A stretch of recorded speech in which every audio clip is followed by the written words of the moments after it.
Good afternoon. Now the floor is given to the Ministry of Defense spokesman on ATO-related issues, Colonel Oleksandr Motuzyanyk.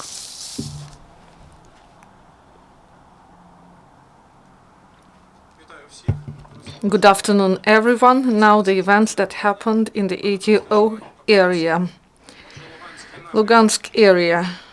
Yesterday in the morning, Phantom Squad that fights smuggling came under enemy fire. It happened in Lopaskina village that is near Shestia. The occupants opened fire from the opposite bank of Seversky Donetsk River.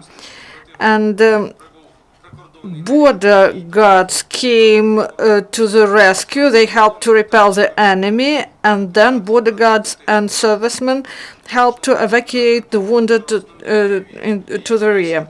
And also military actions were in Popasnyansky region. The enemy used small arms, mortars and cannons.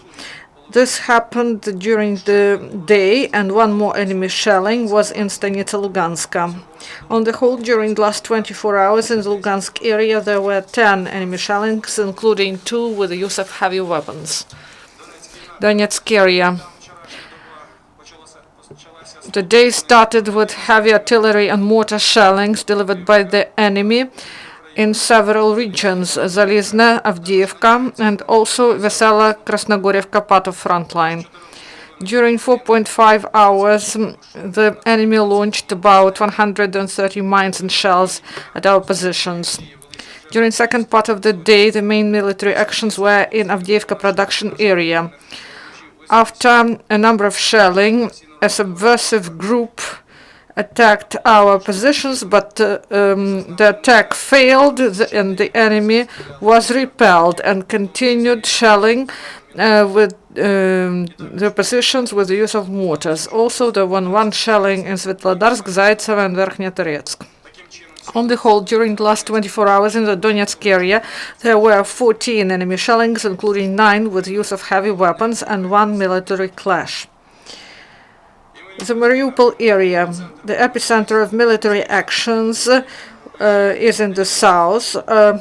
Talikivka-Shirokina part of front line, there are heavy mortar shellings delivered by the enemy. There, the occupants launched about 270 mines at our positions. Ukrainian forces repeatedly returned fire. Also, 1 mortar shelling and a number of shellings with the use of small arms were delivered by the militants in Mariinsky region.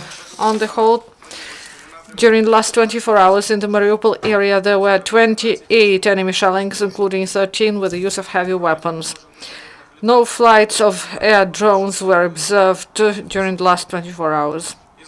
During the last 24 hours, in the result of the military actions, no Ukrainian servicemen killed, but 4 were wounded and 3 State Fiscal Service officers were wounded.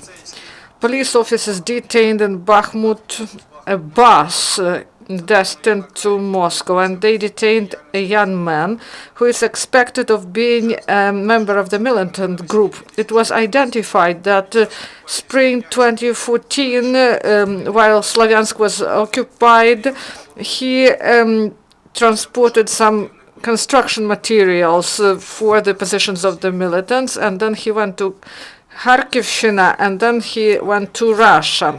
The servicemen of National Guard in Odeshina had some field training. The main attention was focused on tactical medicine, identification of servicemen who are leaders to form groups, and then they had some firing exercises with the use of machine guns. Yesterday, President of Ukraine, Petro Poroshenko, signed a decree to award 109 servicemen who were wounded or killed in the course of military actions in Donbass. These are soldiers, sergeants, and officers who fought in the such points as Zaitsevo, Avdiivka, and in the Mariupol area. Do you have questions? No questions? Thank you.